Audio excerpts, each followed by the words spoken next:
नमस्कार। राजकीय स्नातकोत्तर महाविद्यालय 12 के राजनीति विज्ञान विभाग से मैं डॉक्टर राकेश वर्मा, सहायक आचार्य, आप सभी का इस ऑनलाइन क्लासेस में स्वागत करता हूं। प्यारे बच्चों, बीए थर्ड ईयर का जो प्रथम प्रश्न पत्र है, प्रतिनिधि राजनीतिक विचारक, इस पुस्तक में हम पाश्चात्य राजनीतिक विचारकों के विचारों का अध्ययन कर रहे हैं। जैसा कि जो प्राचीन या यूँ कहें पाश्चात्य के जो प्राचीन विचारक हैं, ईसा पूर्व, जिसमें हम उन विचारकों के उन विचारों को लेंगे जो उनके तत्कालीन परिस्थितियों में थे। आज हम बात करते हैं प्लेटो की। प्लेटो एक ऐसे विचारक थे जिन्होंने अपने तत्कालीन परिस्थितियों में राज व्यवस्था पर अपने विचार दिए। उस समय छोटे छोटे नगर राज्य हुआ करते थे, आवश्यकताएं कम थी, आदर्श स्थापित था,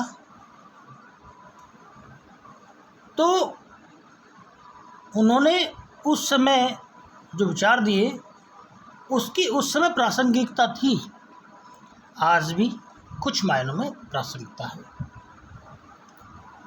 आज हम प्लेटो के साम्यवाद की बात करते हैं।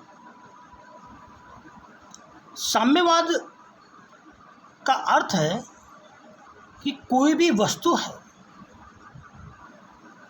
उसको सार्वजनिक रूप से उपयोग किया जाए, किसी एक व्यक्ति की नहीं हो, वो भी राज्य की हो। आज भी हम राज्य के हैं,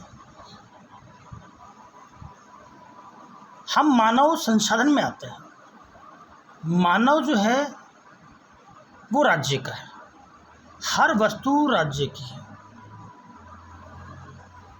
अब उस समय प्लेटो का मानना था कि संपत्ति किसी एक व्यक्ति की नहीं होनी चाहिए, सार्वजनिक हो। क्योंकि उस समय व्यवस्था ऐसी थी कि संपत्ति थी भी बहुत कम, एरिया भी कम हुआ करता था, तो ये माना जाता था कि भी सभी उसका उपयोग ले लें।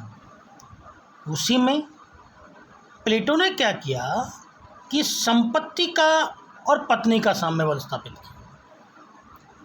प्लेटो का मानना था कि संपत्ति किसी एक व्यक्ति की नहीं हो, राज्य की हो, और पत्नी भी किसी एक की नहीं हो, वो भी राज्य की हो। पत्नी को भी राज्य के सभी लोग उपयोग कर सकें, पत्नी किसी एक के नाम से पत्नी नहीं हो, ये पति है, ये पत्नी है। आज हम बात करते हैं संपत्ति के साम्यवाद की। अगली कक्षा में हम आपसे पत्नियों के साम्यवाद की बात करेंगे। संपत्ति के साम्यवाद के बारे में बात कर रहे हैं, और उसके बाद में हम आलोचना करते ही हैं। ये स्वाभाविक है। क्यों? क्योंकि तत्कालीन परिस्थितियों में ये सिद्धांत भले ही मान्य नहीं हो, परंतु उस समय थे। और हमारे जो पूर्वज हैं वे कहा करते थे कि जर, जोरू और ज़मीन। जर मतलब स्थिर चीज़, जोरू मतलब पत्नी, ज़मीन मतलब संपत्ति। लड़ाइयाँ इसी बात पे होती हैं, क्यों न इसको सार्वजनिक कर दी जाए, लड़ाइयाँ ख़त्म, संपत्ति को सब उपयोग करें।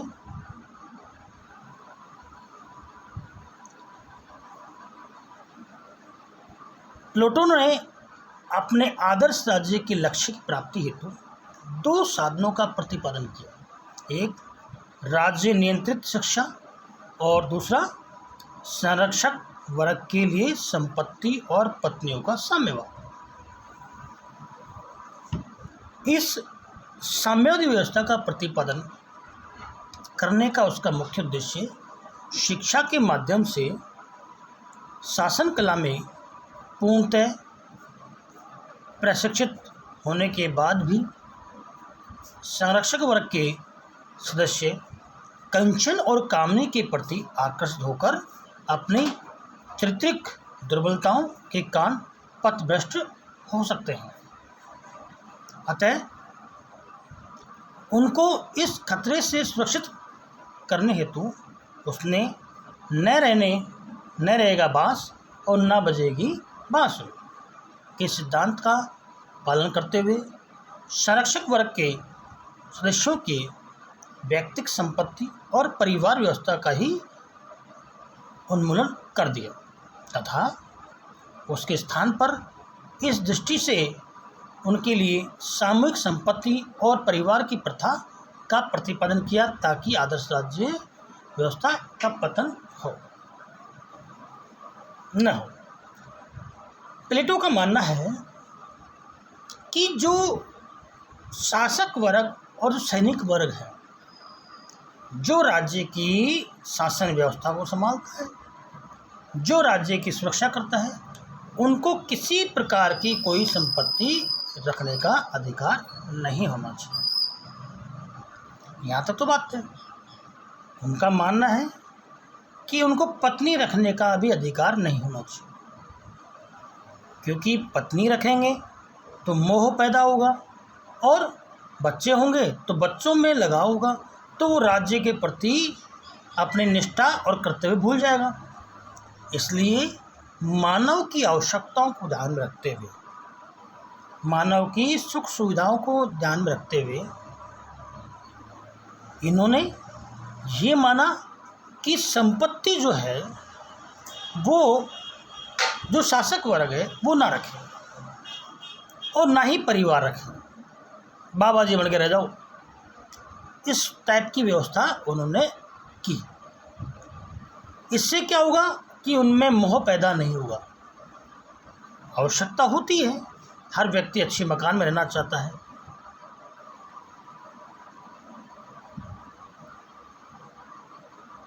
सुंदर पत्नी रखना चाहता है, सुंदर सुंदर बच्चे रखना चाहता है। तो ये चीज़ें उसके मन में ना रहे, वो मोह में नहीं रहे। हालांकि शरीर की आवश्यकता है कि उसको अच्छा सुविधाजनक चाहिए तो उपयोग करे, इसलिए वो संपत्ति और पत्नी को अलग कर देता है उसके दिल और दिमाग से कि वो ना रहे ऐसी व्यवस्था में। अब बात करते हैं संपत्ति का साम्यवाद।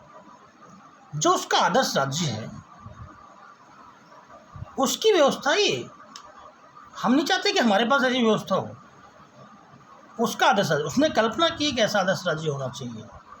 तो आदर्श राज्य के संरक्षक वर्ग के लिए संपत्ति के साम्यवाद की व्यवस्था करते हुए प्लेटो कहता है कि उनके पास केवल उतनी ही संपत्ति होगी जितनी जीवन निर्वाह के लिए अत्यंत आवश्यक है। जो कहें, एक कहावत आती है, साईं इतना दीजिए जामे कुटुम समाए, मैं भी भूखा न रहूं साधु भी भूखा ना जाए।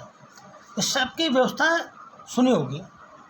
तो ये कहते हैं कि जो शासक वर्ग है उसके पास इतना ही पैसा हो जिससे उसका गुजर बसर हो सके। वो मोह माया में नहीं पड़े कि अच्छा बंगला हो, अच्छी गाड़ी हो, हमारे पास नौकर चाकर हो।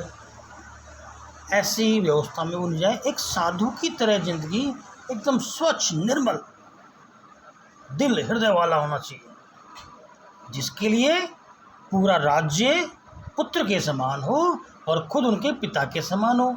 ना कोई मोह माया लालच, इनका कोई स्थान नहीं होना चाहिए आदर्श राज्य। इसके अतिरिक्त न तो उनके पास अपना कोई मकान होगा, न कोठार जो उनके लिए खुला हो, वह सामान्य भोजन करेंगे। सैनिकों की तरह डेरे में रहेंगे। उनके लिए सोना चांदी का स्पर्श वर्जित होगा। ऐसे मुक्त लोग ही राज्य के संरक्षक हो सकते हैं। यूँ कहें, भारतीय व्यवस्था में जैसे कमंडल बाबाजी हों, जैसा मिला वैसा खा लिया, ज़्यादा स्वाद की ज़रूरत नहीं है, अच्छे गद्दों की ज़रूरत नहीं है सोने के लिए, घास फूस तो सो सकते हैं, क्योंकि जो मोह माया से मुक्त होगा वही एक अच्छा शासक होगा, ऐसा प्लेटो का मानना था।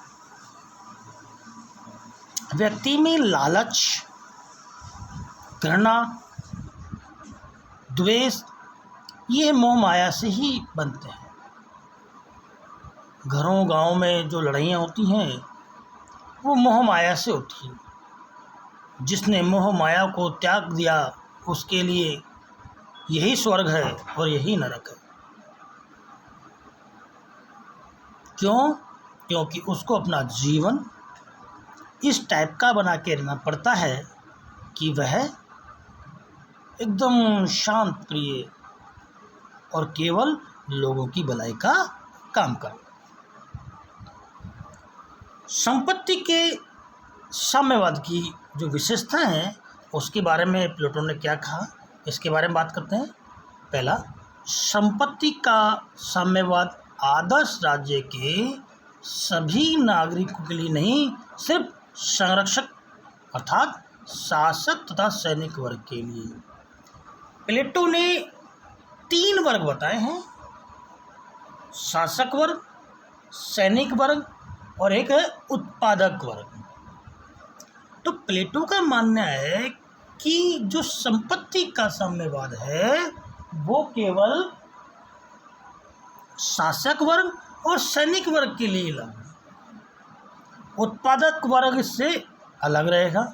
उत्पादक वर्ग पत्नी भी रखेगा, उत्पादक वर्ग संपत्ति भी रखेगा, वो सब चीज़ें धन धान्य से पूर्ण होगा, परंतु उत्पादक वर्ग शासन नहीं करेगा।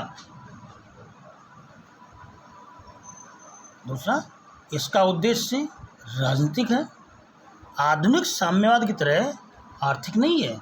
वह राजनीतिक व्यवस्था को दोष मुक्त करना चाहता है, आर्थिक विषमता का अंत करना नहीं है। प्लेटो की संपत्ति विषयक साम्यवाद भोग का नहीं, त्याग का साधन है। यह संरक्षक वर्ग को धन के आकर्षण से मुक्त करके लोक कल्याण में लगे रहने के लिए प्रेरित करता है। प्लेटो का मानना है कि जो संपत्ति है वो व्यक्ति में घृणा, तृष्णा, इच्छा पैदा करती है, जिससे उसमें अपराध की प्रवृत्ति पैदा होती है। भ्रष्टाचार भी एक अपराध की श्रेणी में आता है। तो जब उसको संपत्ति रखने का अधिकार ही नहीं होगा तो भ्रष्टाचार क्यों करेगा? आज भी हम देखते हैं अपनी शासन व्यवस्थाओं में कि जो कलेक्टर है, एसपी है, मंत्री है, एमएलए है, इनकी संपत्तियों का ब्यौरा पूछा जाता है। ये जब बनते हैं उससे पहले और जब दोबारा होता है तो उनसे पहले हर कर्मचारी की संपत्ति का प्रतिवर्ष ब्यौरा पूछा जाता है। उससे ये लगाया जाता है कि यह व्यक्ति राज्य का कार्य कर रहा है या संपत्ति एकत्र कर रहा है। यदि वो संपत्ति एकत्र करता है तो उससे भ्रष्टाचार के मुकदमे चलते हैं, उसकी संपत्ति को जब्त किया जाता है। अब हम बात करते हैं संपत्ति के साम्यवाद की आलोचना। स्वाभाविक बात है कि कोई भी सिद्धांत दिया जाता है या कोई भी विचार दिया जाता है तो वो परिपूर्ण नहीं होता है। किसने कह दिया ठीक है, उसके बारे में आलोचना समालोचना होनी चाहिए।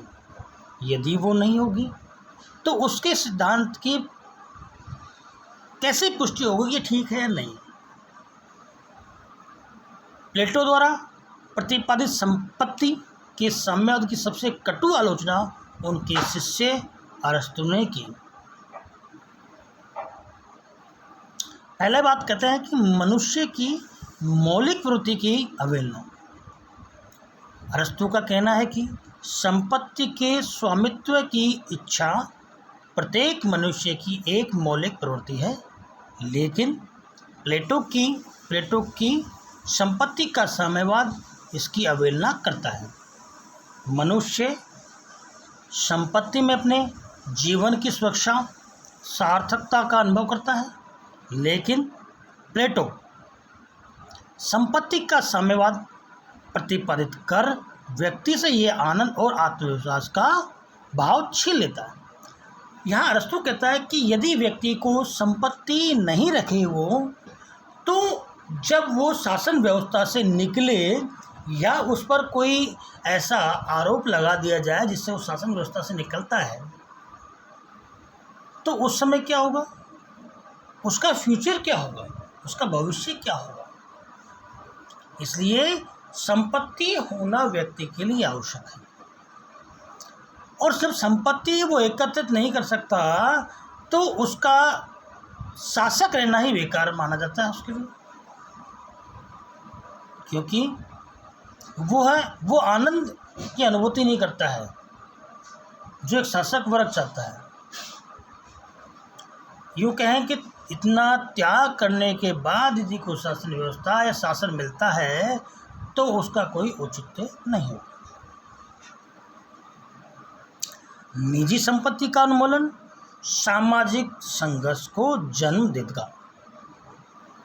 अरस्तु के अनुसार निजी संपत्ति स्वामित्व के कारण उसके उपभोग का क्षेत्र स्पष्ट रूप से निर्धारित होता है, लेकिन इस सामूहिक संपत्तित्व से यह स्पष्ट हो जाता है कि संपत्ति के उपभोग का क्षेत्र निर्धारित नहीं होने से समाज में तनाव और की संघर्ष की स्थिति उत्पन्न होगी और निरंतर संघर्ष बना रहेगा। क्यों कहें कि मान लो एक अच्छा सा स्विमिंग पूल है और उसमें नहाने जाना है, यदि वो निजी होगा तो उसको साफ़ सुथरा रखेगा, वो अच्छी तरह उसमें नहाएगा और साफ रहने पर वो बीमारियों का घर भी नहीं होगा। यदि उसको सार्वजनिक कर दिया जाए तो उसमें कोई भी आएगा, नहाएगा, गंदा करेगा, चला जाएगा, बीमारियाँ फैलेंगी। कोई घर है, किसी ने अच्छा घर बना दिया किसी ने, तो हर व्यक्ति चाहेगा मैं उसी घर में जाऊं क्योंकि उसकी संपत्ति है। तो एक घर में कितने लोग सोएंगे। तो निजी संपत्ति होना बहुत आवश्यक है। परोपकार की भावना नष्ट हो जाती है। निजी संपत्ति मनुष्य में परोपकार की भावना को जन्म देती है। अरस्तु कहता है कि जब निजी संपत्ति होगी ही नहीं तो फिर परोपकार की भावना का मनुष्य हृदय में उत्पन्न होना ही संभव नहीं होगा। आज यदि हम कोविड-19 में चलते हैं, इसके परिप्रेक्ष्य में देखते हैं कि जिनके पास बड़े बड़े खेत हैं, निजी संपत्ति, वहाँ जो उपज पैदा होती है, अनाज पैदा होता है, भोजन पैदा होता है, तो वो उसका है क्योंकि उसकी निजी संपत्ति है। अब वो गरीबों में उस भोजन को बांटता है तो परोपकार की भावना है। यदि मान लो वो खेत सार्वजनिक है, कौन तो उसमें फसल बोए, क्यों बोए, इतनी सी बो जितनी सी अपने खुद को आवश्यकता है, तो परोपकार की भावना खत्म हो जाएगी। व्यक्ति पहले खुद की उदरपूर्ति करता है, सत्य है, बचा हुआ लोगों को बांटता है, मगर जब उसको वो इतना ही उपज पैदा करे जितनी उसकी आवश्यकता है, वो काहे को दूसरे के लिए काम करे। जिसको जरूरत है वो अपने आप उगाएगा। संपत्ति की साम्यवादी व्यवस्था का सभी वर्गों के लिए नहीं है। प्लेटो समाज के सभी वर्गों के लिए संपत्ति के साम्यवाद की व्यवस्था नहीं करता है। वह बहुसंख्यक उत्पादक वर्ग को इससे मुक्त रखता है। प्लेटो का मानना है कि जो संपत्ति है वो किसी एक की नहीं हो, सभी की हो। केवल किनकी, जो सैनिक वर्ग है, शासक वर्ग है, उनके लिए। जो उत्पादक वर्ग है, जो बहुसंख्यक है, वो संपत्ति रख सकते हैं। वो भोग विलास तृष्णा सब में लिप्त रह सकते हैं, परंतु जो शासक वर्ग है, सैनिक वर्ग है, वो इसके प्रपंच में ना पड़े। बहुसंख्यक वर्ग को राजनीतिक सत्ता से वंचित रखना उचित नहीं। अरस्तु का कहना है कि प्लेटो की साम्यवादी व्यवस्था समाज के बहुसंख्यक उत्पादक वर्ग को राजनीतिक सत्ता से पूर्णतः वंचित रखती है। वह प्रश्न करता है कि क्या बहुसंख्यक वर्ग को राजनीतिक सत्ता से वंचित रखकर आदर्श राज्य व्यवस्था का निर्माण किया जा सकता है? इसका उत्तर वह नहीं देता। जहाँ जो संख्या में लोग हैं, कौन? उत्पादक वर्ग, वो शासन नहीं कर रहे, तो शासन किसके लिए हो रहा है? दार्शनिक शासक या सैनिक जो लोग हैं, वो लोग उस समृद्ध वर्ग के ऊपर शासन करें और उनसे नीचे रहें। उनको अच्छा खाने की इच्छा नहीं हो जो शासक वर्ग है, इनको है, तो कमज़ोर वर्ग को अपने पर आधिपत्य बहुसंख्यक वर्ग नहीं होने देता है, इसलिए उसका आदर्श राज्य का होना ही धराशायी हो जाता है। आज की क्लास में इतना ही, कि प्लेटो का जो आदर्श राज्य है उसमें ऐसी व्यवस्था हो कि संपत्ति का पूर्णतः वर्जित हो। किसके लिए? केवल शासक वर्ग और सैनिक। उत्पादक वर्ग अच्छी संपत्ति रखे, अच्छी पत्नी रखे, खुश रहे, मस्त रहे, परंतु शासक वर्ग और सैनिक वर्ग संपत्ति नहीं रखे, और उनके लिए वो संपत्ति सार्वजनिक होनी चाहिए। वो कोई सी भी संपत्ति यूज कर सकते हैं, उनकी इच्छा हो जहाँ सो सकते हैं, परंतु वो भोग विलास में नहीं रह सकते। जो उत्पादक वर्ग एसी कमरों में रहे, श्रमिक वर्ग एसी कमरों में रहे, और शासक वर्ग टूटी हुई झोपड़ियों में रहे, तो जो एसी कमरों में रहने वाले लोग उन शासक वर्ग की बातों को नहीं मानेंगे। इसलिए हो सकता है कि उस समय जो नगर राज्य थे, उस व्यवस्था में ये संभव हो सकता था, परंतु आज ये संभव नहीं। राम राज्य की कल्पना करना उचित है, राम राज्य होना चाहिए, मगर उसको स्थापित नहीं कर सकते। जो गांधी का राम राज्य था, उस व्यवस्था को हम स्थापित नहीं कर सकते। क्यों? क्योंकि उसमें इतना आदर्श छिपा हुआ है जितना आदर्श प्लेटो ने अपने आदर्श राज्य में कहा। आज की क्लास में इतना ही। अगली क्लास में हम आपसे संपत्ति के साम्यवाद के बाद पत्नियों के साम्यवाद की बात करेंगे, जिसमें एक बाड़ा होगा और एक पत्नी। धन्यवाद सभी का। अगली कक्षा में आपसे पुनः मुलाकात होगी। Thanks of all.